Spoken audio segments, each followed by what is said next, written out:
परमेश्वर आपका दिल से धन्यवाद आपके उत्तम वचनों के लिए जो पवित्र आत्मा के द्वारा हमें प्रकाशित किए जाते हैं।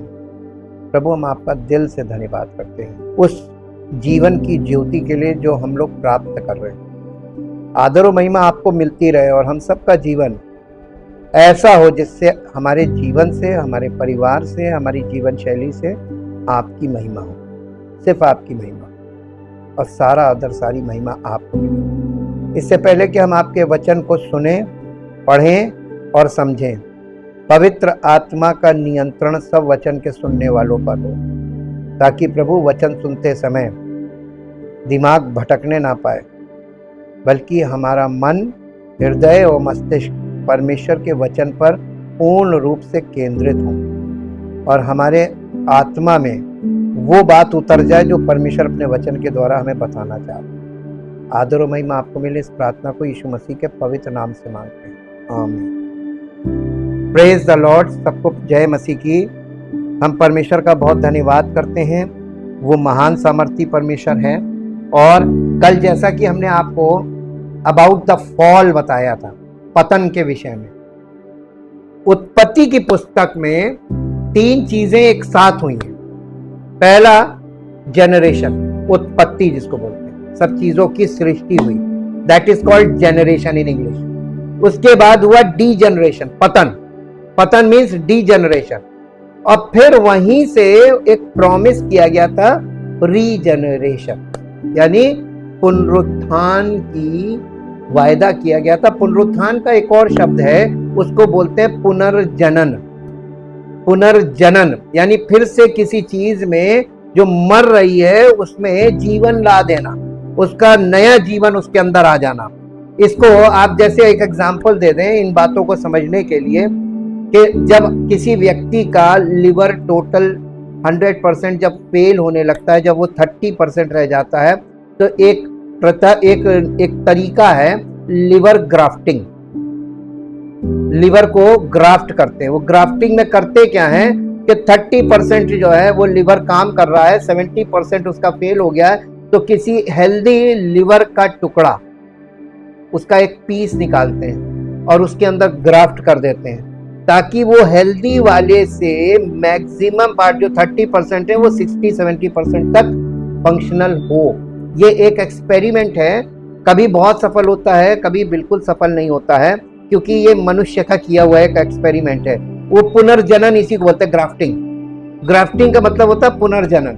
किसी चीज को जो मर रही है उसको जहां जीवित चीज है या जिसमें जीवन है, और उसमें ऐसे ग्राफ्ट करो ताकि उससे जीवन इसको मिल जाए। ये ग्राफ्टिंग है। इसको आप कलम लगाना भी कह सकते हैं। ठीक, परमेश्वर के वचन में हम लोग बहुत महत्वपूर्ण विषय पर अध्ययन कर रहे हैं और हम लोग इसके बहुत महत्वपूर्ण लेवल पे आकर काम कर रहे हैं, उसको अध्ययन कर रहे हैं। इसलिए बहुत ध्यान देने की जरूरत है। मेरे साथ एक पद निकालिए पहले, इससे पहले कि हम आज की अपने अध्ययन को शुरू करें। मेरे साथ एक पद निकालिए जो आपको मिलेगा मत्ती रचित सुसमाचार उसका 24 अध्याय, मत्ती रचित सुसमाचार उसका 24 अध्याय और उसके 37 पद को पढ़ेंगे। जैसे नूह के दिन थे वैसे ही मनुष्य के पुत्र का आना भी होगा, क्योंकि जैसे जल प्रलय से पहले के दिनों में, जिस दिन तक कि नूह जहाज पर ना चढ़ा, उस दिन तक लोग खाते पीते थे और उनमें विवाह होते थे, और जब तक जल प्रलय आकर उन सबको बहा ना ले गया, तब तक उनको कुछ भी मालूम ना पड़ा। वैसे ही मनुष्य का पुत्र का आना भी होगा। बहुत साइलेंटली होगा ये, बहुत साइलेंटली। ये फॉर द वर्ल्ड है, लेकिन कलीसिया के लोगों के लिए साइलेंटली नहीं आएगा। यीशु मसीह ने कहा, मैं चोर के समान आऊंगा। किन के लिए?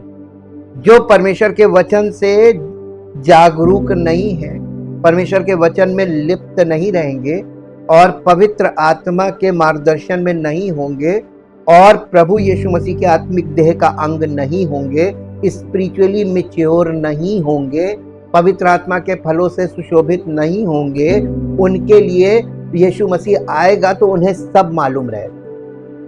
उनको सब मालूम है कि वो द्वार पे पहुंच गया, वो आ रहा है, क्योंकि वो उसकी प्रतीक्षा कर रहे हैं। प्रतीक्षा करने का मतलब मालूम क्या है? प्रभु के वचन के अनुसार उसकी एक एक बात को जो अंत के समय के लिए लिखी है उन्हें बाइबल में देखना। अब कैसे देखेंगे? नूह के समय में जाके देखिए, बेसुध थे लोग, लेकिन उनके लिए वो चोर के समान आ रहा है जो झूठा दावा करते कि हम मसीह में, और जागरूक नहीं। हमने जागरूकता पे आपको बहुत अच्छा अध्ययन दिया था, है ना? और हमने बताया था कि कैसे आप जागरूक नहीं रहेंगे। जागरूक के लिए एक इंग्लिश वर्ड है, वो इंग्लिश वर्ड है अवेयरनेस नहीं, विजिलेंट। विजिलेंट, विजिलेंट का मतलब होता है इंद्रियों के द्वारा परमेश्वर के पुत्र के सेकंड कमिंग के लिए उसकी आमद को देखना। नहीं देख पा रहे लोग, हम तो देख रहे हैं, हम तो न्यूज में भी देख रहे हैं, हमें सब जगह दिखाई दे रहा है, बिल्कुल सारे लक्षण सामने आ गए हैं। आज हम लोग ये जो जनरेशन्स हैं दो, इनके बारे में बड़ी गूढ़ बात आपको बता दूं। यहां इसे डी जनरेशन और रीजनरेशन की वंशज चल रहे हैं। आज हम इसको देखेंगे। यहां पे कैन की विरासत, कैन की विरासत परमेश्वर से दूर जाना, ये कैन की विरासत थी, परमेश्वर से दूर जाना, और यही डी जनरेशन का पॉइंट बनता है। The legacy of Cain, departure from God, ये departure from God of humanity, ये पतन डी जनरेशन की ओर जा रहे हैं। हम इसको बहुत अच्छे से बहुत क्लियर समझेंगे वचन के द्वारा। उत्पत्ति की पुस्तक के 4 अध्याय में 3 पद से लेकर 24 पद के बीच हमारा अध्ययन होगा। और अब इसको हम लोग इस अध्ययन की तरफ बढ़ते हैं। पतन से जल प्रलय तक की अवधि लगभग 1500 वर्ष थी। 1500 वर्ष का पीरियड है, 1500 वर्ष। और ये 1500 वर्ष थी। नूह के दिन हमारे लिए विशेष रुचि और महत्व के हैं, क्योंकि यीशु ने कहा था बस जैसा ये था, जैसा नूह के दिनों में हुआ था वैसे ही मनुष्य के पुत्र के दिनों में भी होगा, है ना?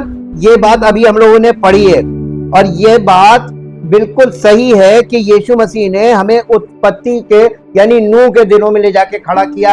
इसके पीछे कोई एक ये जो क्लू दिया है, इसके पीछे कोई राज तो होगा ना, स्पिरिचुअल रीजन होगा ना। और ये केवल पवित्र आत्मा ही है जो हमको वहां ले जाकर खड़ा करके सब दिखा सकता है।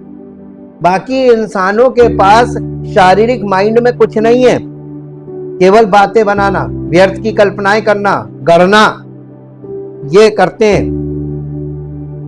कैन देखिए, उत्पत्ति के 4 अध्याय के 8 पद में कैन ने ईर्ष्या के कारण अपने भाई हाबिल की हत्या कर दी थी, क्योंकि हाबिल की भेंट परमेश्वर ने स्वीकार कर ली थी और कैन की अस्वीकार कर दी थी। उत्पत्ति की पुस्तक उसका 4 अध्याय उसके 3 पद से 5 पद तक पढ़िए। कुछ दिनों के बाद कैन यहोवा के पास भूमि की उपज में से कुछ भेंट ले आया, और हाबिल भी हम अपनी भेड़ बकरियों के कई एक पहलौठे बच्चे भेंट चढ़ाने ले आया और उनकी चर्बी भेंट चढ़ाई। तब यहोवा ने, देखिए आज दुनिया में सब लोग भेंट चढ़ाने में लगे। एवरी पर्सन बिलीव कि वो भेंट चढ़ाने में बिलीव करता है। पहला क्वेश्चन ये है कि किसको भेंट चढ़ा रहे। दूसरा क्वेश्चन ये है कि अगर तुम एक्सेप्टेबल नहीं होगे तो तुम्हारी भेंट एक्सेप्टेबल नहीं। ठीक, लोग करोड़ों रुपया चढ़ा रहे हैं। ये कौन है जो करोड़ों रुपया की भेंट स्वीकार कर रहा है? परमेश्वर नहीं करता, लिविंग गॉड नहीं करता। जी, ये बेसुध लोग हैं। आप यहां पर देखिए, भेंट चढ़ाकर उनको यह लग रहा है कि हमने परमेश्वर की आराधना करी, वो प्रसन्न हो गया। यहां पे आपको कितने अंधविश्वास की चीजें चल रही हैं वो क्लियर होती हैं। पहली बात कि परमेश्वर कैन की भेंट को ग्रहण क्यों नहीं किया? क्योंकि उसने कैन को नहीं ग्रहण किया, भेंट कर्ता को ग्रहण नहीं किया था, इसलिए उसके द्वारा चढ़ाई गई भेंट को ग्रहण नहीं किया था। दूसरा पॉइंट, परमेश्वर ने आदम से क्या कहा था? भूमि तेरे कारण श्रापित है। तो भूमि की उपज क्या हुई? श्रापित हुई, क्योंकि मनुष्य को उसने श्राप दिया था कि तेरे माथे के पसीने की रोटी तू खाएगा। तो जब किसान खेती करता है तो वो देखिए आप, तो वो माथे का पसीना बहाता है, तब खेती होती है। और उसकी लाइफ को आप जाके स्टडी करके देखिएगा। किसान को किसी भी कंट्री में ना तो इज्जत मिलती है ना फायदा मिलता है, किसी भी कंट्री में आप चाहे चेक कर लीजिएगा, universally this is the curse. और इसीलिए हम लोगों को परमेश्वर वो दिखा देता है जो आज दुनिया देख नहीं पा रही है। स्पिरिचुअल आइज से देखिए क्यों ऐसा होता है, कितनी मेहनत करता है और इतनी जमीन और कितनी भूमि में, लेकिन उसके पास जब फसल आती, पहली चीज कभी मौसम खराब कर देता है, कभी बीज खराब होता है, और कभी आग लग जाती है, कभी कुछ हो जाता है। नुकसान नुकसान नुकसान नुकसान, कभी भी उसको पूरा फायदा नहीं मिला है। और परमेश्वर ने यही तो बोला था, कर्स। इसके बाद आदम और हवा को हाबिल के प्रतिस्थापन के रूप में एक पुत्र शेत हुआ। आदम की वंशावली इन्हीं दो पुत्रों से शुरू होती है। कैन अधर्मी वंश है और शेत ईश्वरीय वंश है। कैन के वंश से लेमेक उस अधोगामी आध्यात्मिक और नैतिक पथ को दर्शाता है जो तब हो सकता है जब एक वंश परमेश्वर से विमुख होकर सांसारिकता और अधर्म की ओर मुड़ता है। शेत के वंश से हनोक उस ऊर्ध्वगामी का मतलब ऊपर की ओर, ऐसे ऊर्ध्वगामी आध्यात्मिक पथ को दर्शाता है जो तब हो सकता है जब एक वंश ईश्वरीयता और विश्वास योग्यता के माध्यम से परमेश्वर के प्रति सच्चा बना रहता है। तो एक वंश ऊपर की तरफ बढ़ रहा, तो एक वंश नीचे की तरफ। तो डी जनरेशन और रीजनरेशन, यही दो वंश से चला है। आदम के अधर्मी वंशजों का पता कैन के वंश से लगाया जा सकता है। आज हम अपने अध्ययन में इसी विषय पर अध्ययन कर रहे हैं, मानव पतन का अधोगामी पथ, यानी नीचे की ओर जाने वाला। तो ये जो नीचे की ओर जाने वाला है, इसको इंग्लिश में क्या बोलते हैं? इंग्लिश में भी इसका वर्ड है कि नीचे की ओर जो पथ, यानी जो पतन की ओर जा रहा है, उसको इंग्लिश में क्या बोला गया है?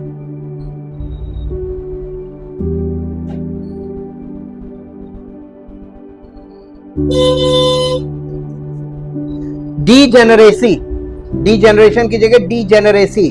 डीजेनरेसी का मतलब होता है कि देखिए, the downward trajectory of human degeneracy, ये डाउनफॉल हो रहा है। अब आप एक बात ध्यान कीजिए, हम लोग जो हिंदी बाइबल पढ़ते हैं, हिंदी बाइबल में आपको वो जानकारी कभी नहीं मिलेगी। मैं बार बार बताता हूं, क्योंकि जो पुराना नियम है उसकी रियल भाषा जो है, ओरिजिनल लैंग्वेज, वो हिब्रू है। हिब्रू में जब परमेश्वर ने आदम से बोला था कि जिस दिन तू इस पेड़ का फल खाएगा उस दिन तू मरते मरते मर जाएगा, तो वो पूरी जनरेशन मृत्यु की जनरेशन हो। और मृत्यु की जनरेशन कैसे होगी? कि शैतान को उसने बोला था तूने जो ये किया है, इसलिए परमेश्वर ने उसको श्राप दिया कि जीवन भर तू पेट के बल रेंगेगा और तू मिट्टी चाटेगा। और मनुष्य को भूमि की मिट्टी से ही रचा था और कहा था तू मिट्टी से बना, वापस मिट्टी में मिल जाएगा। और शैतान क्या चाटेगा? अब आप हिब्रू में जाके देखें तो इसका मतलब ये होता है कि शैतान जिसने मनुष्य का पतन किया, वो मनुष्य को यानी अधोलोक में ले जाता, उसकी मिट्टी खा जाता, मनुष्य को खा जाता, यानी वो मृत्यु का द्वार बन गया। और देखिए प्रत्येक मनुष्य बॉर्न और death, birth death, in between चाहे वो कुछ भी बन जाए, उत्थान पतन चल रहा है, बहुत बड़ा तोप बन जाए, लेकिन एक दिन मिट्टी में मिल जाएगा। क्या रही इंसान की। इसीलिए नए नियम में यीशु मसीह कहने लगा, यदि तू सारे जगत को प्राप्त करे और अपने प्राणों की हानि उठाए तो तुझे क्या लाभ। ये सीधे वहीं ले जा रहा कि अगर तुम परमेश्वर को तुम्हारा प्राण ग्रहण योग्य नहीं है तो तुम कुछ भी कर लोगे, बनो यानी मिट्टी और राख हो जाओगे, तो तुम्हारे प्राण परमेश्वर के पास नहीं जाएंगे, राख हो गए या खाक हो गए। तुम्हारा शरीर खाक हो गया और राख हो गया, तुम्हारा प्राण कहां गया। बाइबल में एक भविष्यवाणी है कि अधोलोक ने अपना मुंह पसारा।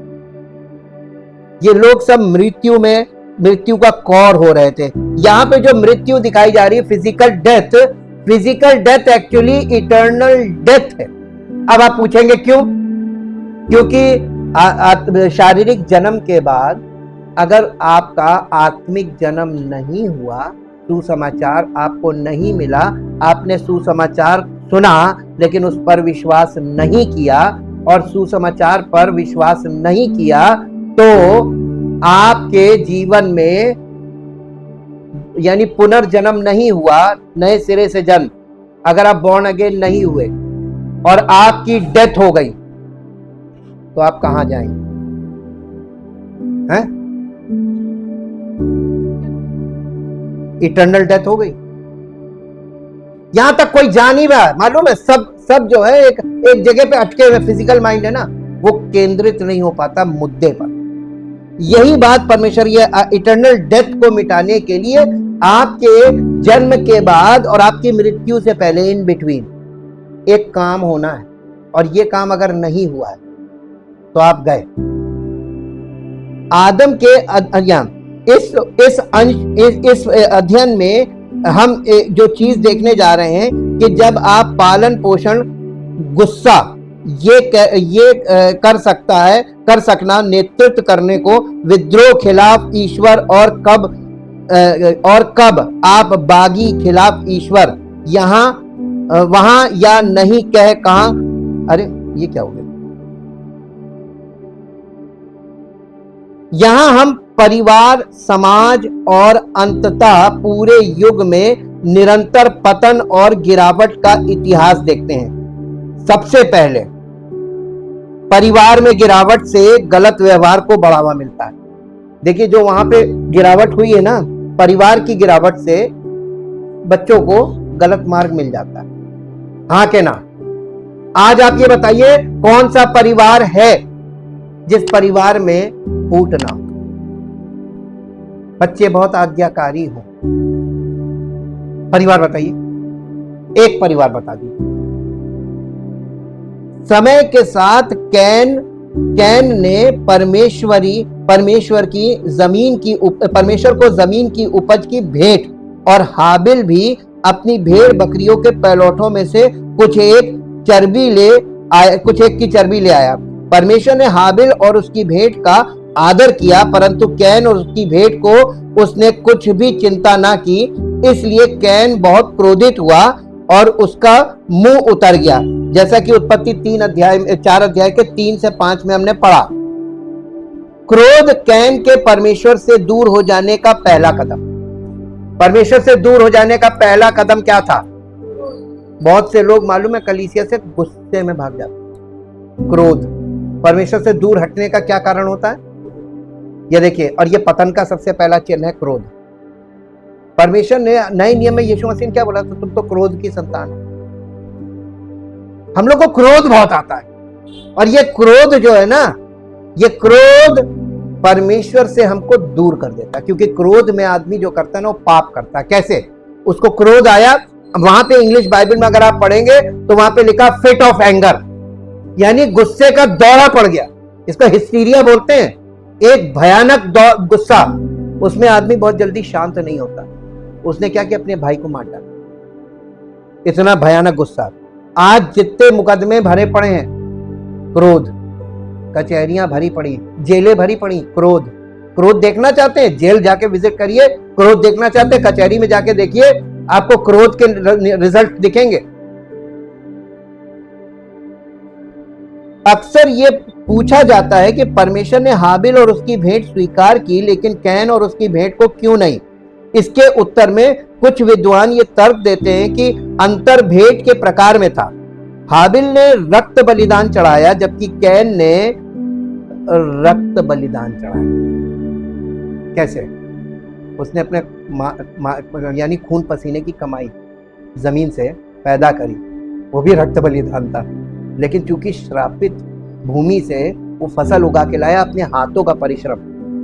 परमेश्वर को आप कुछ करके अपने हाथों से, अपनी मिट्टी से, क्योंकि हम मिट्टी ही हैं, और हम कुछ करके उसको दें, वो प्रसन्न नहीं होता, ना एक्सेप्ट करता।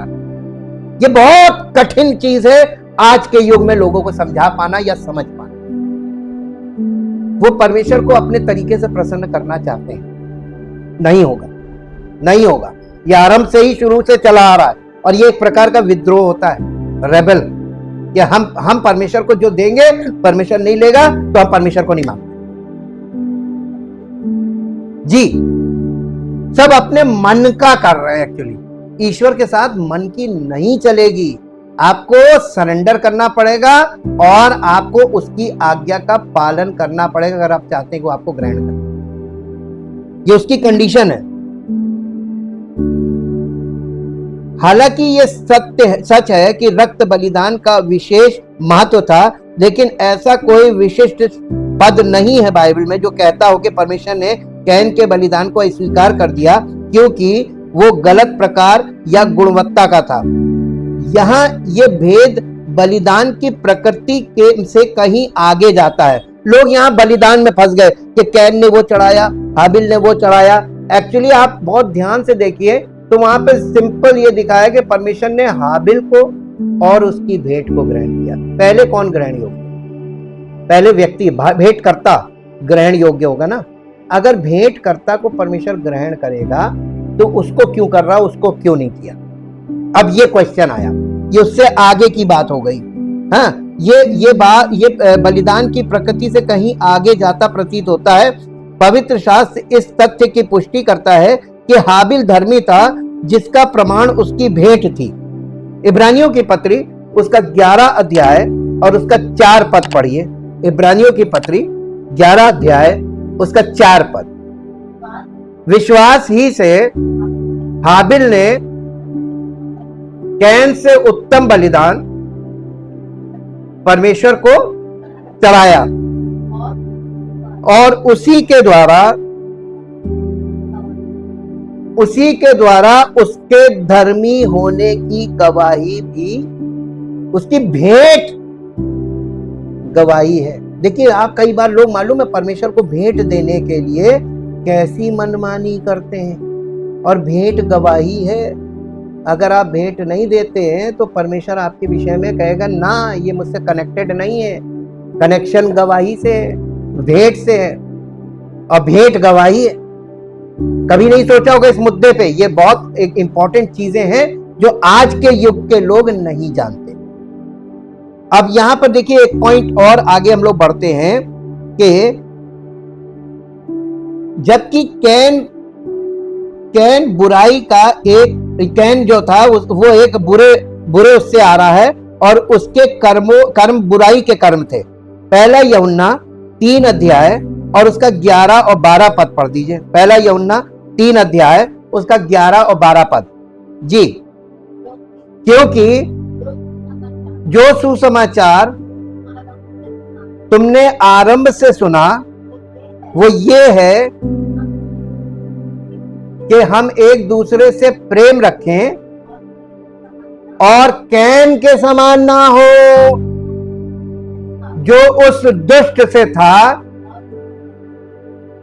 और जिसने अपने भाई को घात किया। जो अपने भाई से प्रेम नहीं करता, परमेश्वर उसको एक्सेप्ट नहीं करता। आपने देखा, हमने आपको क्या बोला था, अकेला व्यक्ति कभी विश्वासी नहीं माना जाता। बिब्लिकल है ये। कैन अकेला ही तो बचा था हाबिल को मार के, परमेश्वर ने उसको रिजेक्ट कर दिया। हाँ, तुमने अपने भाई को मारा, पहली बात उसको मारा, परमेश्वर ने देखा। उसके बाद परमेश्वर ने इससे पूछा तेरा भाई कहाँ है? तो कहता मैं क्या जानू, मैं क्या उसका रखवाला हूं? I am the keeper of my brother. ये बात परमेश्वर को बहुत बुरी लगी। इस संसार में अगर कोई कहे कि मुझे किसी से मतलब नहीं, मुझे अड़ोसी पड़ोसी मुझे किसी से मतलब नहीं, ये बात बड़ी खराब, परमेश्वर को बहुत खराब लगती। मालूम क्यों?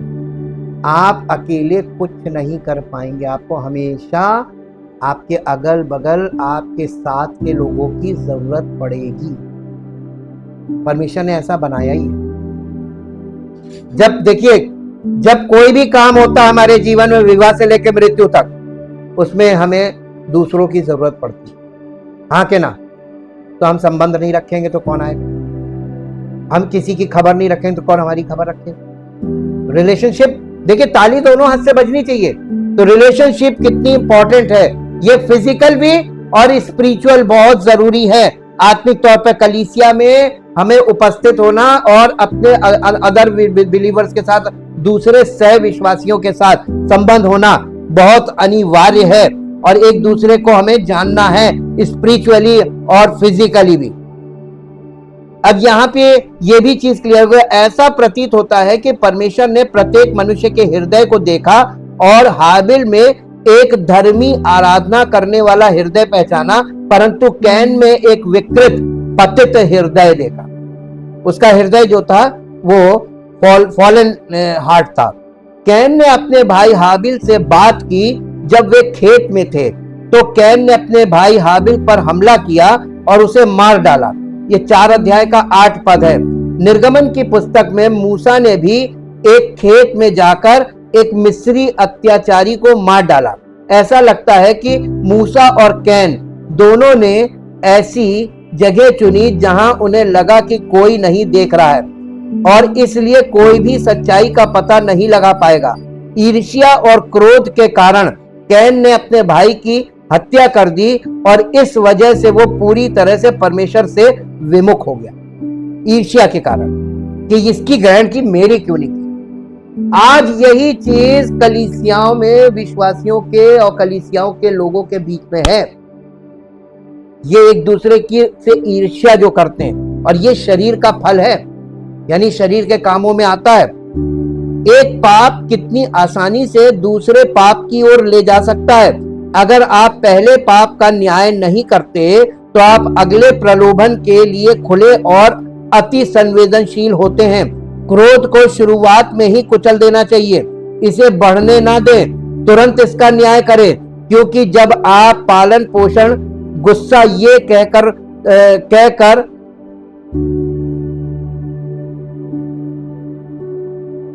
बिना सोचे समझे और अनियंत्रित क्रोध हत्या का कारण बन सकता है। आप कहते हैं, ओह मैं कभी किसी की हत्या नहीं करूंगा। सच में आपके दिल के बारे में क्या? यहीं से इसकी शुरुआत होती है और अक्सर यहीं ये घटित होता है। यीशु ने कहा, निकालिए मेरे साथ मत्ती रचित सुसमाचार 15 अध्याय और उसका 19 पद निकालिए। मत्ती रचित सुसमाचार 15 अध्याय और उसका 19 पद। यीशु मसीह ने क्या कहा? क्योंकि बुरे विचार, हत्या, परस्त्रीगमन, व्यभिचार, चोरी, झूठी गवाही और निंदा हृदय ही से निकलती है। हमें अपने पापों को, विशेषकर हृदय के पापों को जो अन्य लोगों द्वारा नहीं देखे जा सकते, स्वीकार करके परमेश्वर के साथ छोटा मोटा हिसाब रखना चाहिए, इससे पहले कि जड़ पकड़ ले और हमें उससे दूर ले जाए। कलीसिया का फायदा मालूम क्या है? What is the benefit of the body of Christ?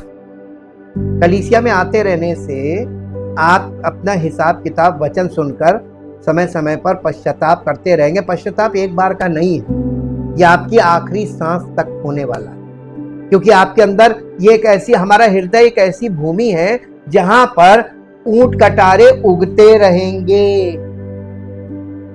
आप जमीन की एक प्रकृति देखिए, जब परमेश्वर ने उसको श्राप दिया, अगर उसको कल्टीवेट ना किया जाए, उसको जोता बोया ना जाए, बीज उसमें ना डाला जाए, सिंचाई गुड़ाई निराई ना की जाए, तो वहां पे कुछ नहीं हो सकता, वहां सिर्फ ऊंट कटारे ही होंगे। और ऐसे व्यक्ति का हृदय जो सांसारिक व्यक्ति है, शारीरिक व्यक्ति है और सुसमाचार उसके जीवन में नहीं है, परमेश्वर का वचन उसका दूर दूर से कोई मतलब नहीं है और प्रभु यीशु मसीह से उसका कोई कनेक्शन नहीं है, पवित्र आत्मा से उसका कोई लेना देना नहीं है, उसके हृदय में व्यर्थ विचार उपजते रहेंगे। कई बार बहुत अच्छे भी होंगे और कई बार, लेकिन उसका जीवन फलवंत कभी नहीं होगा, स्पिरिचुअल नहीं हो सकता। यही परमेश्वर का वचन हमें बता रहा है कि ये जो मसीह में नहीं है वो आत्मिक नहीं है, वो शारीरिक है। और इसका शुरू की वंशावलियों में परमेश्वर ने सब कुछ चेक करके और तब हमारे सामने वचन रखा है। ये ट्राइड एंड टेस्टेड है। इसीलिए ऐसा प्रतीत होता है कि कैन एक उग्र स्वभाव वाला, प्रतिस्पर्धात्मक स्वभाव वाला, यानी कॉम्पिटेटिव स्पिरिट, मेरे से कोई आगे ना निकले, मुझसे बड़ा कोई नहीं है, मुझसे ज्यादा धर्मी कोई नहीं है, मुझसे ज्यादा ताकतवर कोई नहीं है, ये है।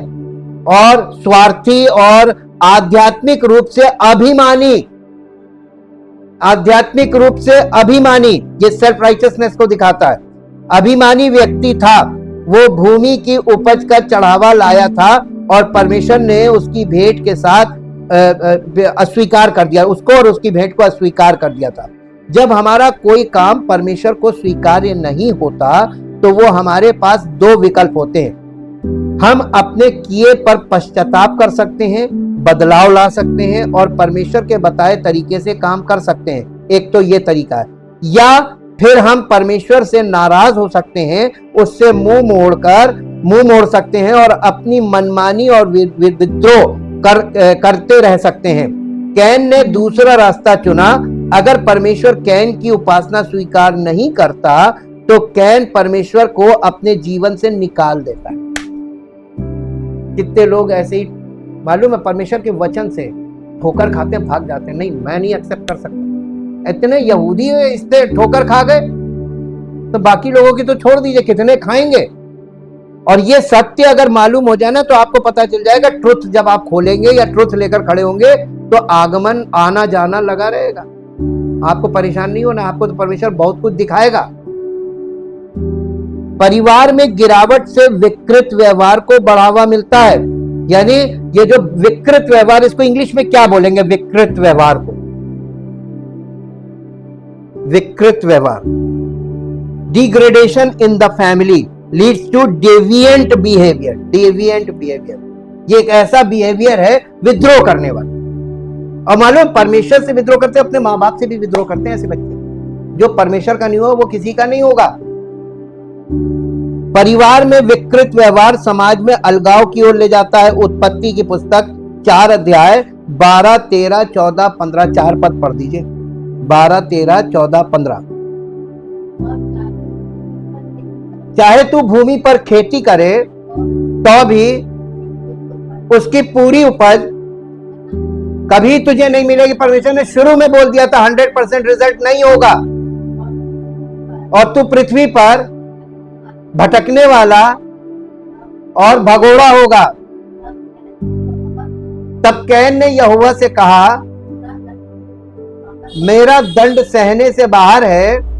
देख, तूने आज के दिन मुझे भूमि पर से निकाला है और मैं तेरी दृष्टि की आड़ में रहूंगा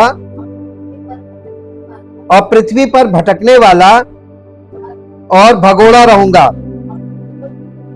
और जो कोई मुझे पाएगा मुझे घात करेगा। इस कारण यहोवा ने उससे कहा, जो कोई कैन को घात करेगा उससे 7 गुना बदला लिया जाएगा। यानी उससे भयानक रूप से 7 टाइम्स ज्यादा बदला लिया जाएगा। इतना यानी बहुत घोर अपराध होगा। जब तुम जमीन पर खेती करोगे तो वो तुम्हें अपनी ताकत यानी अपनी पैदावार नहीं देगी। तुम धरती पर भगोड़े और भटकने वाले रहोगे। ये 12वां पद है। ये एक ऐसी सजा है जो ईश्वर की कृपा को प्रकट करती है। ईश्वर कैन को उसके भाई की हत्या के लिए मौत की सजा दे सकता था, लेकिन इसके बजाय उसने कैन को भटकने और समाज से अलग थलग रहने के लिए छोड़ दिया। कैन ना सिर्फ समाज से बल्कि परमेश्वर से भी पूरी तरह कटा हुआ है।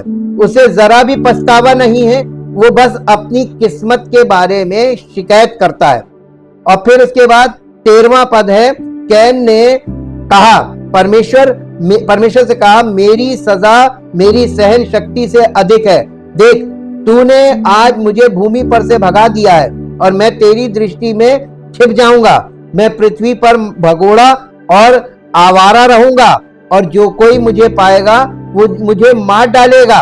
और फिर परमेश्वर ने कैन की सुरक्षा प्रदान करके अपना अनुग्रह प्रदान करता है और पर उससे कहता है कि ऐसा नहीं, यदि कोई कैन को मार डाले तो उससे 7 गुना बदला लिया जाएगा।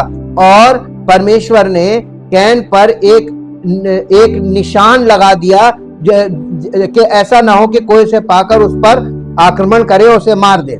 देखिए, परमेश्वर अनुग्रह कर रहा है ना, चाहता तो उसको परमेश्वर क्रोध कर सकता था ना, परमेश्वर ने क्रोध नहीं किया।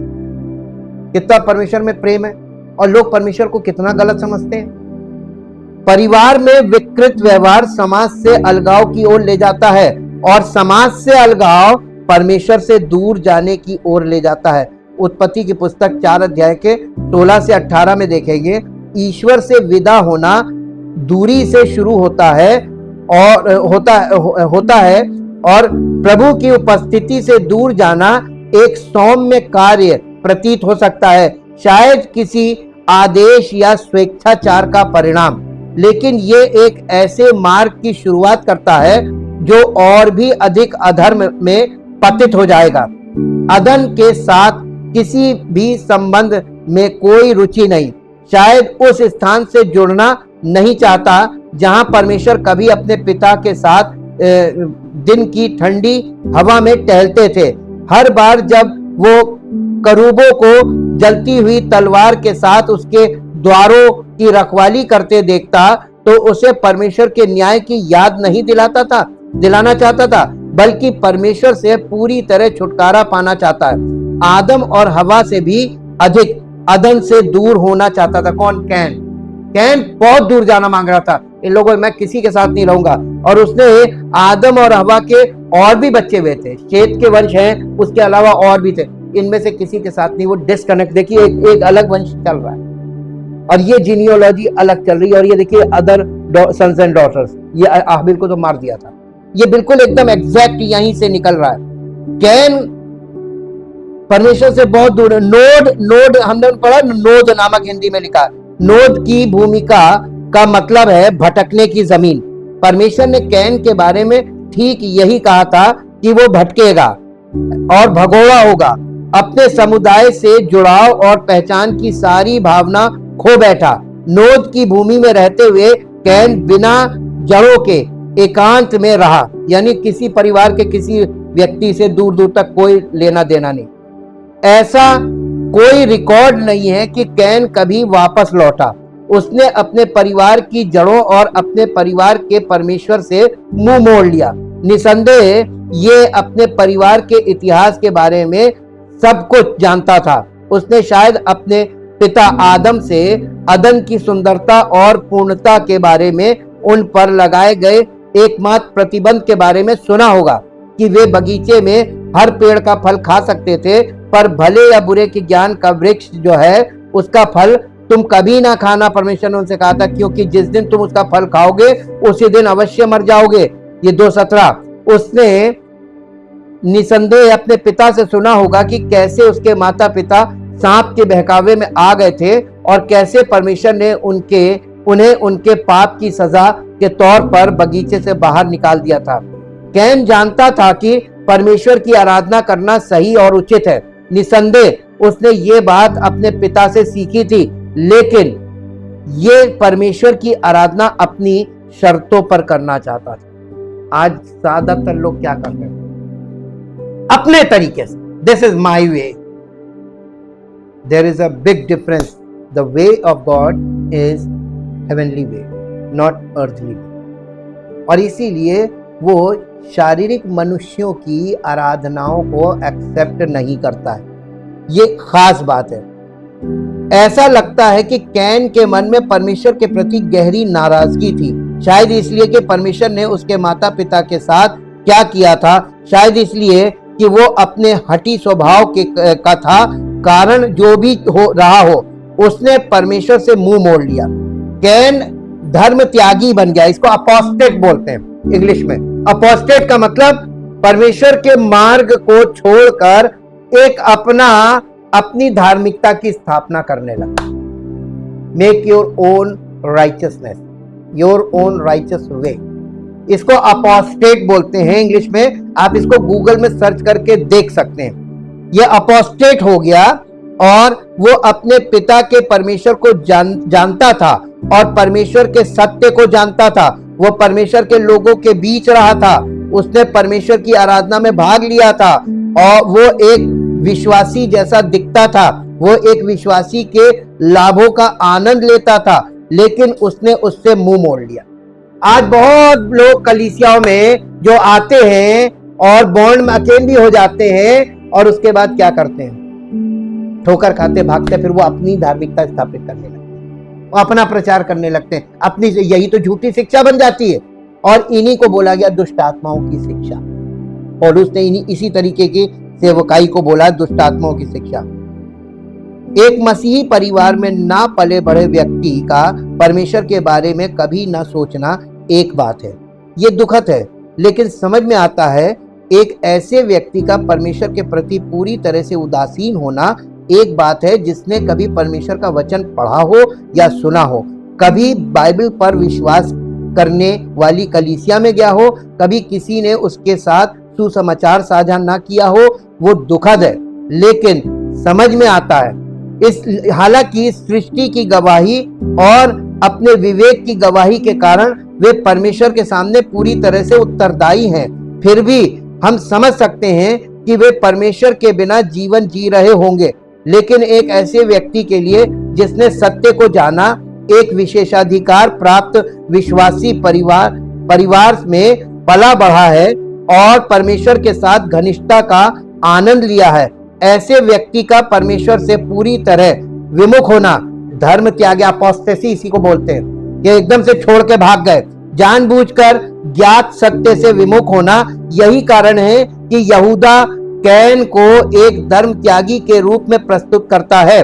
कैन की परमेश्वर के प्रति उदासीनता, जब वो गया दूर से और उसकी उपस्थिति से दूर चला गया, अस्थायी उदिशा या उदासीनता या ईश्वर को भूल जाना या अन्य कार्यों में व्यस्तता या आध्यात्मिक रूप से पीछे हटना नहीं था। कैन का ईश्वर से दूर जाना ईश्वर से दूरी से शुरू हुआ और पूर्ण वियोग की ओर ले गया। कैन ने अपनी पत्नी के पास गया, वो गर्भवती हुई और हनोक को जन्म दिया। जब उसने एक नगर बनाया तो उसने उस नगर का नाम अपने पुत्र के नाम पर हनोक रखा। 4 अध्याय 17 पद है ये। देखिए, उसने अपने बेटे के नाम पे एक शहर बनाया, यानी वो ईश्वर बन गया, वो खुद अब कुछ क्रिएट कर रहा, बना रहा शहर के शहर। अब देखिए पूरी दुनिया में शहर बन रहे हैं? कौन बना रहा है? इंसान बना रहा है। लेकिन इनका काम केवल इतना, इसमें सिर्फ नेम फेम मनी ही तो है। और क्या है इसमें? ये केवल अपने लाभ के लिए। कैन अपने अतीत के हर निशान और जीवन में ईश्वर की हर याद को पूरी तरह मिटाकर उसकी जगह ले लेता है। अदन की जगह हनोक का शहर बस जाता है। वो एक बगीचे से एक शहर की ओर बढ़ रहा है। बाइबल में सबसे पहला शहर वो अपने परिवार के साथ जहां था वहां नहीं रहना चाहता था। वो उनसे और ईश्वर से स्वतंत्र होकर अपना जीवन जीना चाहता है। ईश्वर द्वारा रचित और उसके माता पिता ने जिस स्वर्ग का आनंद लिया था, उसकी जगह कैन अपने हाथों से रचा और बनाया गया एक शहर ले लेता है, जिस स्वर्ग को उन्होंने पतन के समय खो दिया था, उसकी जगह कैन द्वारा स्वयं निर्मित स्वर्ग ले लेता है। अपने पिता आदम और माता हवा के लिए ईश्वर द्वारा की गई सारी उदारता अब कैन के लिए अतीत की बात हो गई थी। कैन अब अतीत से कोई लेना देना नहीं चाहता था। जहां तक उसकी बात है, परमेश्वर के वादे झूठे हैं। परमेश्वर बहुत ज्यादा मांग करता है और कैन अपने दम पर आगे बढ़ेगा। आखिरकार ये रचनात्मक, चतुर और महत्वाकांक्षी है। वो परमेश्वर के बिना भी अपना जीवन बना सकता है। उसे परमेश्वर के अतीत या भविष्य के स्वर्ग में कोई दिलचस्पी नहीं है। वो बस अपना जीवन अभी जीना चाहता है, खाना पीना और मौज मस्ती करना। इसलिए वो एक ऐसा शहर बनाता है जहां उसे और उसके परिवार को अपनी मनचाही सभी सुख सुविधाएं, मनोरंजन और सुख सुविधाएं मिल सके, जहां वे अपनी हर इच्छा पूरी कर सके। वे उस परमेश्वर के आगे नहीं झुकने वाले थे जो आज्ञाकारिता की मांग करता है। इस तथ्य के बावजूद कि आज्ञाकारिता के बदले में परमेश्वर ने उन्हें अनंत जीवन और रहने के लिए एक स्वर्ग का वादा किया था, कैन ने भटकने की भूमि को स्थायी निवास बना दिया। ना तो उसे और ना ही उसके वंशजों को फिर कभी कहीं से बेरहमी से बेदखल किया जाएगा, क्योंकि ये उसका शहर था, हनोक का शहर, और यहाँ उसका वंश बढ़ता गया। देखिए, दो हनोक हैं। ये एक कैन के वंशज में भी हनोक है और एक हनोक उधर भी है, नू के वंश में भी आ रहा है। तो हनोक दो है, कंफ्यूज कभी मत कीजिएगा। बाइबल में कई नाम कई बार आते हैं अलग अलग। तो ये हनोक कैन का वंश है, ये उसकी बात हो रही है। हम और आप यहाँ पर देख रहे हैं कि क्या हो रहा है। ईश्वर से दूर होने की शुरुआत ईश्वर के प्रति उदासीनता से होती है, जो ईश्वर से स्वतंत्रता की ओर ले जाती है। यही वो पतनशील पथ है जिस पर पाप हमें ले जाता है। यदि आप उसका न्याय नहीं करते और ईश्वर के साथ सही संबंध नहीं बनाते, शायद आप अभी खुद को इसी स्थिति में पाते हैं।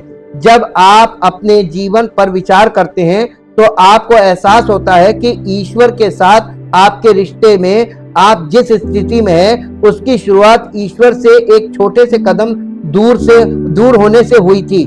फिर समय के साथ आप ईश्वर के प्रति उदासीन हो गए और बाद में ईश्वर से पूरी तरह स्वतंत्र हो गए। यही ये पतनशील प्रगति है जिस पर पाप आपको और हमको ले जाता है। इसलिए इस पतनशील गति को अभी रोके, ईश्वर के साथ सही संबंध बनाएं अभी। अब तक के पतन की ओर बढ़ते रुझान पर ध्यान दीजिए। इसकी शुरुआत परिवार में विचलित व्यवहार से होती है, जो समाज से अलगाव और फिर ईश्वर से विमुखता की ओर ले जाता है। अंततः परमेश्वर से दूर होने से पतित युग की ओर अग्रसर होता है। अब ये जो पतित युग चला, वहां से फिर बाबुल की मीनार बनने लगी। और ये पतित युग का परमेश्वर ने नूह के जल प्रलय के समय नष्ट करके सबको मिटा दिया, क्योंकि सब फॉलन स्टेट में आ गए, केवल नूह को छोड़। और यही चीज अब फिर होने जा रही हमारे युग में। पतित मानव जाति को परमेश्वर मिटा देगा, सबको, बिल्कुल किसी भी, यानी कर्मों की बात जो लोग करते हैं ना, परमेश्वर कर्मों पे बिलीव नहीं करता। परमेश्वर पहले से बताता है तुम्हारे हृदय से, तुम्हारे व्यवहार से कि तुम क्या करोगे। तो कर्मों की बात परमेश्वर के आगे कोई ना करे। परमेश्वर ने कर्म किया उस पर ध्यान कीजिए। ये परिवार में विकृत व्यवहार, समाज में अलगाव और ईश्वर के प्रति सामान्य उपेक्षा के एक अधार्मिक पतन का अंतिम परिणाम है। आदम के पाप ने कैन के विकृत व्यवहार और आध्यात्मिक उपेक्षा को जन्म दिया और अंततः लेमेक के पतन का कारण बना। लेमेक जो है, उसने दो पत्नियां की, एक का नाम आदा और दूसरी का नाम सिल्ला था। ये नया दुनिया व्यवस्था, एक नई दुनिया की व्यवस्था, एक नए दुनिया की व्यवस्था को जन्म देती है, नैतिक व्यवस्था। लेमेक एक नए नैतिक पतन पर गिर गया। परमेश्वर ने एक पत्नी ठहराई है हर मनुष्य के लिए, उत्पत्ति से ले लीजिए। लेकिन यहाँ पर देखिए, ये पतन इसकी उसमें जनरेशन में आप आते हैं तो यहाँ पे लेमेक आता है। ये देखिए लेमेक है, और लेमेक के बाद देखिए ये जनरेशन बढ़ गई, 1 2 3 4। तो ये लेमेक पे जब आप आते, लेमेक ने दो स्त्रियां भी आ ली। ये परमेश्वर बिल्कुल नहीं बर्दाश्त करता, 1 वाइफ। और आज के युग में क्या चल रहा, आज एक से ज्यादा है, एक लीगल होती तो कई इनलीगल होती। नहीं बता सकते आप, किसी के चेहरे पे नहीं लिखा है। ये तो जब कुछ होता है उसके बाद जब जांचें होती तब पता चलता है कि क्या हो रहा है। तो यहाँ पे देखिए उसने एक और गलती कर दी, उससे भी 2 हाथ आगे निकल गया। और इसने लेमेक एक नए नैतिक पतन पर गिर गया। नए शहर में अब नए युग में बहु विवाह की प्रथा शुरू हो गई है। विचलन और उपेक्षा, संवेदनशीलता, ना ही कोई धार्मिक संवेदनशीलता या गतिविधि। अब जीवन पूरी तरह से धर्मनिरपेक्ष हो गया है। उसकी आंखों के सामने ना ईश्वर का कोई विचार है, ना ईश्वर का कोई भय। वे अपनी सोच, लक्ष्यों, महत्वाकांक्षाओं और वासनाओं में पूरी तरह से सांसारिक हैं। आज के लोग क्या हैं? ईश्वर से तो कोई मतलब नहीं किसी को, ट्रू गॉड जानते नहीं। अपनी अलग उन्होंने व्यवस्था बना रखी, उसी में लगे, और उसके साथ साथ सारे कुकर्म। यह है फिजिकल। परमेश्वर ने जो पारिवारिक इकाई बनाई थी और जो आदम को दी गई थी, वो अब अतीत की बात हो गई है। विवाह के लिए परमेश्वर का सिद्धांत है कि एक आदमी और पिता और माँ, और एक आदमी, एक पति पत्नी, और उसके बाद उसके बच्चे जो हैं तब वो माता पिता बनते हैं। ये होना चाहिए। आपकी सोच में ये बात नहीं आई। अब ये एक परिष्कृत समाज है। ना तो वे लोग जो अपने हाथों से जमीन पर काम करते हैं, ना ही वे लोग जो ईश्वर के प्रति जवाबदेह हैं, बल्कि एक ऐसा समाज है जिसमें नए तौर तरीके, नए पेशे, नई नैतिकता है, जहां व्यक्तित्व समुदाय पर हावी है, जहां आप जो चाहे कर सकते हैं, जहां किसी को भी सबसे घृणित कृत्य से कोई झटका नहीं लगता। क्या इनमें से कुछ भी जाना पहचाना लग रहा है? हमारे युग में कुछ ऐसा है जो यहाँ पे है? ये नूह के समय में यही था, तो क्या आज हमारे समय में कई गुना ज्यादा नहीं है यही सब? हम कहां जा रहे हैं, किस दिशा में जा रहे हैं? भक्ति तो आप बहुत देखते हैं, परमेश्वरत्व कहां है? सत्य कहां है? समर्पण कहां है? पश्चाताप कहां है? कहीं नहीं है। भक्ति है। यहाँ पे परमेश्वर का वचन हम लोग को ऐसी चीजें दिखा रहा है, देखते हुए तो ऐसा लगता है यार वाकई में ये चीजें आज भी हैं। नूह के जमाने में थी, आज कई गुना ज्यादा। नजरिया नहीं लोगों के पास। लेमेक की पत्नियों के नाम शिक्षाप्रद हैं। आदा का अर्थ है सुंदर। शायद वो अपनी सुंदरता से शायद वो उसकी सुंदरता से आकर्षित था। जिल्ला का अर्थ है मोहिनी। शायद वो उसकी कामुकता से मोहित हो गया था। लेमेक अपनी आंखों से जो देखता है और जिसकी लालसा उसके शरीर में है, उसके जाल में फंस जाता है और उसके वश में हो जाता है। और आजकल के लोग बिल्कुल एग्जैक्टली जैसा लिखा है, कोई लेमेक से कम नहीं है। लेमेक के लिए परमेश्वर ने मालूम क्या बताया था? 70 गुना बदला लूंगा, क्योंकि इसने जब मर्डर किया था, इसका मर्डर बहुत गंभीर रूप से परमेश्वर ने इस पर वो लगाया था। नई दुनिया व्यवस्था भी नए को जन्म देती है। व्यवसायों और लेमेक के पुत्रों द्वारा प्रदर्शित जीवन शैली, ये कृषि का एक नया युग था, जिसका कृषि का विकास हुआ था। आदा ने याबाल को जन्म दिया और वो उन लोगों का पिता हुआ जो तंबुओं में रहते थे और पशुपालक थे। और ये 4 अध्याय के 20 पद में लिखा है। शहर से बाहर निकलकर जबाल ने जीवन जीने का एक नया तरीका विकसित किया। वो एक खाना बदोश किसान बन गया, ठीक वैसे ही जैसे आज भी दुनिया के कई हिस्सों में होता है, जैसे पश्चिमी अफ्रीका वगैरह में होता है। शायद उसने एक जरूरत को पूरा करने का एक अवसर देखा। आखिरकार शहरों को अपना भोजन उपलब्ध कराने के लिए किसानों की जरूरत होती है। शायद उसने इस नए बाजार को पहचाना जो नए शहरी समाज से उभरा था। ये कॉर्पोरेट कृषि पशुपालन में एक नए विकास का प्रथम यानी अग्रणी जनक था। वो एक उद्यमी था। उसने एक जरूरत देखी और उसे पूरा किया। उसने एक नया करियर, एक नई जिंदगी, एक नई आजीविका शुरू की। वो पशुपालन का अग्रदूत था। उसने शहर वासियों के लिए भोजन उत्पादन की तकनीक को डिजाइन और विकसित किया।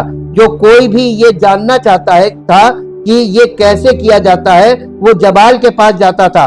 वो जनक था इस प्रकार की आजीविका का। वो वास्तव में कृषि विकास का एक नया युग था। नूह के समय की बात कर रहे हैं। उस समय ये कितनी कितनी तरक्की हो गई थी। आज हम लोग फिर उसी तरक्की पे पहुंच गए हैं। और वो ये मनोरंजन का एक नया युग और उसका विकास था, एक भटकाव का युग। अगला भाई जुबाल उन सभी का पिता था जो वीणा और बांसुरी बजाते थे। इसके 4 अध्याय का 21 पद है। शहर में रहने वाले लोग मनोरंजन चाहते थे, कुछ ऐसा जो उनके खाली समय को भर सके, इसलिए जुबाल भी इस चलन में शामिल हो गए और एक ऑर्केस्ट्रा शुरू किया। एक आनंद की नई मांग को पूरा कर रहे थे, क्योंकि जब आप शहर में रहते हैं तो आपके पास अपने खाली समय को बिताने के लिए कुछ तो होना ही चाहिए। ये जमीन पर जीने जैसा नहीं है, जैसा उनके पूर्वजों ने अपनी मेहनत से किया था। संभवतः आनंद की ये मांग ईश्वर से दूर होने के कारण भी उत्पन्न हुई थी। वे ईश्वर को याद नहीं करना चाहते थे या अपने विवेक को सक्रिय नहीं होने देना चाहते थे, इसलिए उन्हें खाली समय में मनोरंजन की जरूरत थी। संगीत के अलावा ऐसा करने का ऐसा बेहतर तरीका और क्या हो सकता है। संगीत आपके आसपास की हर चीज को डुबा देता है। संगीत आपके मन और कानों और हृदय को भर देता है। ये औद्योगिकी क्रांति का भी एक नया युग था, विकास।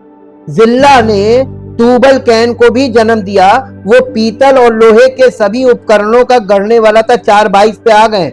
इसमें कोई संदेह नहीं है, लेमेक के ये पुत्र चतुर, आविष्कारशील और महत्वाकांक्षी थे। टूबल कैन ने पहली औद्योगिक क्रांति शुरू की। उन्होंने धातु प्रसंस्करण और विनिर्माण की खोज, डिजाइन और विकास किया था। ये धातु के काम के क्षेत्र में अपने ज्ञान और रचनात्मक के लिए जाने जाते थे। हर कोई ऐसा नहीं कर सकता था। ये एक तकनीकी, वैज्ञानिक और विनिर्माण सफलता थी। इसने उन्हें उस दिन प्रौद्योगिकी के क्षेत्र में अग्रणी बना दिया।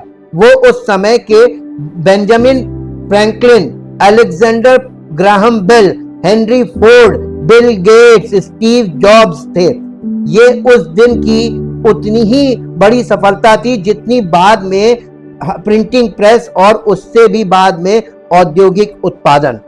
इस सारी उन्नति के साथ निसंदेह भौतिक समृद्धि, सामाजिक सुख और आर्थिक शक्ति भी आई। वे एक नई विश्व व्यवस्था, एक नए युग के मुहाने पर थे, जिसने स्वतंत्रता और समृद्धि के रोमांच और संयम को त्यागने के लिए अपने धार्मिक पालन पोषण और नैतिकता को त्याग दिया था। ये था नूह का युग। देखिए ये सब जनरेशन के नाम लिखे हैं जिनके हमने पढ़े, सब लिखे कैन के वंश में।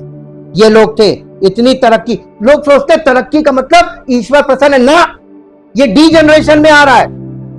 ईश्वर को छोड़ के आप खुद एक ईश्वर बन रहे हैं और आविष्कार कर रहे हैं, चीजें बना रहे हैं, और लोग उन चीजों के गुलाम बन। आज लोग फोन के गुलाम बन गए कि नहीं बने, है ना। जितनी चीजें इजाद हो रही है, हर चीज के आप गुलाम हैं। गाड़ी से लेके हर चीज, उसके बिना आप जी नहीं सकते, उसके बिना आप चल नहीं सकते, उसके बिना आप रह नहीं सकते।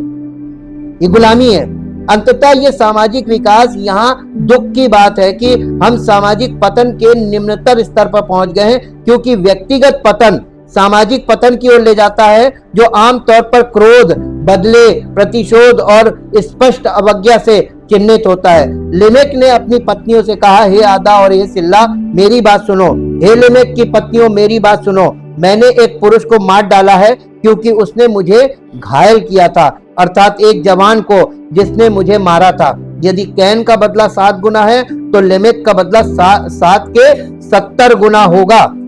4 अध्याय का 23 और 24 पद। वासना और अहंकार के कारण परमेश्वर से विमुख लिमेक ने उसे इस ओर धकेला, हत्या की ओर। शायद उसके बेटे द्वारा धातु कर्म के आविष्कार के हथियारों के विकास और उत्पादन को जन्म दिया था।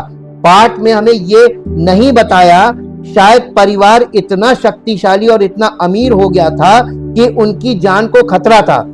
और यही लेकिन स्पष्ट रूप से लेमेक की उस व्यक्ति के प्रति प्रतिक्रिया जिसने उसे घायल किया था, उससे कहीं अधिक तर्कसंगत थी। इसलिए उसने अपना बचाव करते हुए किसी की हत्या कर दी थी। अब वो परमेश्वर द्वारा कैन को दिए गए वायदे से कहीं अधिक सुरक्षा का दावा करता है। 7 गुना नहीं बल्कि 70 गुना। ये घोर प्रतिशोध का उद्घोष है। जो कोई मुझे नुकसान पहुंचाने की कोशिश करेगा, वो मुझे जो देगा उसका 70 गुना पाएगा। ये समुदाय और अवज्ञा का युग है, विरोधियों की अवज्ञा और ईश्वर की अवज्ञा। प्रगतिशील समाजों में यही होता है। लोग धनवान होते हैं और उनके पास धन संपत्ति और भरमार होती है और उन्हें किसी चीज की आवश्यकता नहीं होती। उनका जीवन आत्मनिर्भर, स्व प्रचारक, स्व समृद्ध, स्व उन्नतिशील, यानी खुद पर सब चीजें होती हैं, स्वयं पर, अपने आत्मनिर्भर, यानी उनके पास आर्थिक समृद्धि, सामाजिक सुख और सैन्य सुरक्षा होती है। लेकिन इनसे भी कोई भी उन्हें ईश्वर के करीब नहीं ले जाता। इसके विपरीत ये उन्हें ईश्वर से और दूर और पतन के पथ पर आगे ले जाते हैं। Thank you, thank you, thank you Lord. परमपिता परमेश्वर, आपके वचनों के द्वारा हमें जो कुछ देखा, पढ़ा, सुना और समझ में ये आ गया कि ठीक ऐसे ही युग था जैसा आज है, ठीक ऐसे ही परिस्थितियां थी जैसे आज है, और ठीक इसी प्रकार की सामाजिक व्यवस्था थी नूह के समय में जैसी आज है। लेकिन प्रभु, हम आपका दिल से धन्यवाद करते हैं। आपका वचन हमें वो चीजें दिखा रहा है जो आज लोग एक बार में नहीं देख पा रहे। आपके वचन में जाकर हम पूरी दुनिया का अवलोकन कर सकते हैं। हम इस संसार की आर्थिक और इस संसार की सामाजिक और इस संसार की आत्मिक दशा को भी हम देख सकते हैं। हम प्रभु आपका दिल से धन्यवाद करते हैं आपके पवित्र वचनों के लिए, जो पवित्र आत्मा के द्वारा हमारे सामने प्रकाशित किए जाते हैं। सारी महिमा आपको मिले और ये वचन प्रभु बहुत से लोगों के लिए हृदय परिवर्तित करने वाले, पश्चाताप के लिए हमें प्रेरित करने वाले हों, ताकि प्रभु जो लोग पश्चाताप करते हैं और समर्पण करते हैं, उनके जीवन में आप अनुग्रह करते हैं और उन्हें इस युग में बचा सकते हैं। सारी महिमा आपको यीशु मसीह। आमीन।